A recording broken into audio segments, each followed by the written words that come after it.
महा cartoon TV. Hello दोस्तों, आज मैं आपको एक और नई कहानी सुनाऊंगी जिसका नाम है परी की आत्मा। किसी जंगल में 3 दोस्त हाथी, ऊंट और सियार रहा करते थे। वो तीनों हमेशा साथ रहते थे। एक दिन वो खेलते हुए किसी और जंगल में पहुंच गए। दोस्तों, ये हमारा जंगल नहीं है। हमें तो बस खेलने से मतलब है, फिर चाहे जंगल हमारा हो या नहीं, क्या फर्क पड़ता है। मैंने सुना है कि ये एक भूतिया जंगल है, हमें यहाँ नहीं रुकना चाहिए। ऊंट भाई, इसे डरने दो, हम खेलते हैं। हाथी की बात को नजरअंदाज करके ऊंट और सियार खेल में मग्न हो जाते हैं। शाम होने के बाद वो तीनों अपने जंगल का रास्ता ढूंढने लगते हैं, लेकिन अंधेरे की वजह से उन्हें रास्ता नहीं मिलता। यहाँ तो सभी रास्ते एक जैसे लग रहे हैं, अब हम क्या करें? आज रात हम यहीं रुक जाते हैं, कल सुबह वापस चले जाएंगे। नहीं, बिल्कुल भी नहीं।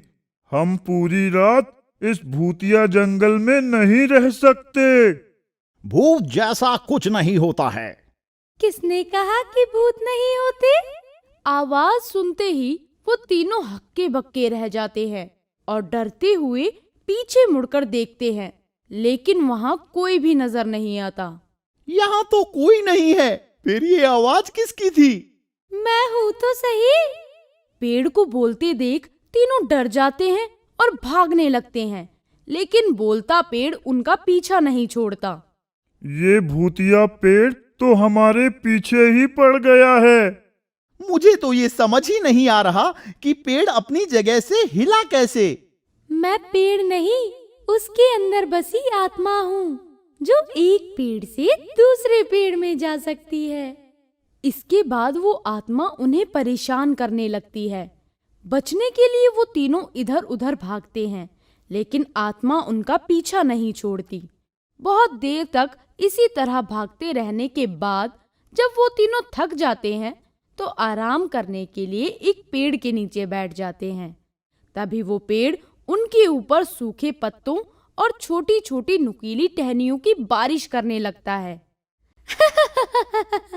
बहुत दिनों से उबाऊ समय बीत रहा था, आज तो मजा ही आ गया। अगर तुम इतनी ही ताकतवर आत्मा हो तो पेड़ के अंदर बैठकर बातें क्यों कर रही हो? बाहर क्यों नहीं निकलती? तुम ये क्या बोल रहे हो? अगर वो सच में बाहर आ गई तो हमारी खैर नहीं। अरे कुछ नहीं होगा।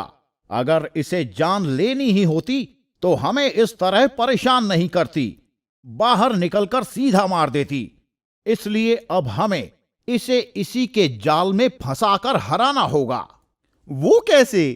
ऊंट धीरे से सारी योजना अपने दोस्तों को बताता है, जिसके बाद वो तीनों अलग अलग दिशा में चले जाते हैं। एक दिशा में हाथी हर पेड़ पर टक्कर मारता हुआ चलता है, तो दूसरी दिशा में सियार अपने नाखूनों से हर पेड़ की छाल उखाड़ता हुआ चलता है। तीसरी दिशा में ऊंट अपनी गर्दन से हर पेड़ के पत्ते गिराता हुआ चल रहा होता है। पूरे जंगल का चक्कर लगाकर थोड़ी देर में वो तीनों अपनी जगह वापस आ जाते हैं। मुझे अपने पूरे रास्ते में वो आत्मा कहीं नहीं मिली। और मुझे भी। इससे ये पक्का हो गया कि वो आत्मा किसी को भी मारना नहीं चाहती, नहीं तो हमें अकेला देखकर वो जरूर हमला करती। हमें उसके मन की बात को जानना ही होगा। दोस्तों, जंगल में आग लगा देते हैं, इससे हमें जल्द घर जाने का रास्ता मिल जाएगा और आत्मा से भी छुटकारा मिल जाएगा। नहीं नहीं, आग मत लगाना। तो ठीक है, एक शर्त पर नहीं लगाऊंगा। तुम्हें बताना होगा कि तुम कौन हो और यहाँ क्या कर रही हो। मैं एक परी हूँ। बहुत समय पहले मैं सभी जानवरों के साथ यहाँ रहा करती थी। एक दिन जंगल में भयानक आग लग गई और उस आग की चपेट में आकर मेरी और जंगल के कुछ जानवरों की मृत्यु हो गई। क्योंकि मुझे पेड़ और हरियाली बहुत पसंद है, इसीलिए मैं इन पेड़ों के अंदर रहना पसंद करती हूँ। तो क्या तुम हमेशा यहीं रहोगी? नहीं, मुझे मुक्ति मिल सकती है, लेकिन वो मुझे तभी मिलेगी जब मैं उस जगह पहुंच जाऊं जहां मेरा पहले घर था। लेकिन मुझे वो जगह नहीं मिल रही। घर के आसपास की कोई खासियत बता सकती हो? हाँ, मेरे घर के पास एक छोटा सा तालाब था। वैसा तालाब पूरे जंगल में कहीं नहीं था। मैंने उसे ढूंढने की बहुत कोशिश की, लेकिन वो मुझे कहीं नहीं मिला। अगली सुबह तीनों दोस्त तालाब ढूंढने निकल जाते हैं। परी की आत्मा भी पेड़ से बाहर निकलकर उनके साथ चलने लगती है। पूरे जंगल में भटकने के बाद उन्हें एक कोने में खाली गड्ढा नजर आता है। हमने पूरा जंगल देख लिया, लेकिन ऐसा गड्ढा सिर्फ एक ही जगह दिखाई दिया है।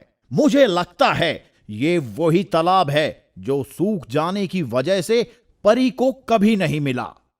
तालाब के पास पहुंचकर परी की आत्मा इधर उधर देखने लगती है और वापस अपने घर पहुंचकर बहुत खुश होती है। वो तालाब के पास एक पेड़ पर जाकर बैठती है और उन तीनों दोस्तों को धन्यवाद बोलकर गायब हो जाती है। इस तरह हाथी, सियार और ऊंट की मदद से परी की आत्मा को मुक्ति मिल जाती है। अगर आपको हमारे वीडियोस पसंद आ रहे हों तो इन्हें लाइक करें, चैनल सब्सक्राइब करें और हमारे कार्टून शो सबसे पहले देखने के लिए बेल आइकन दबाना ना भूलें।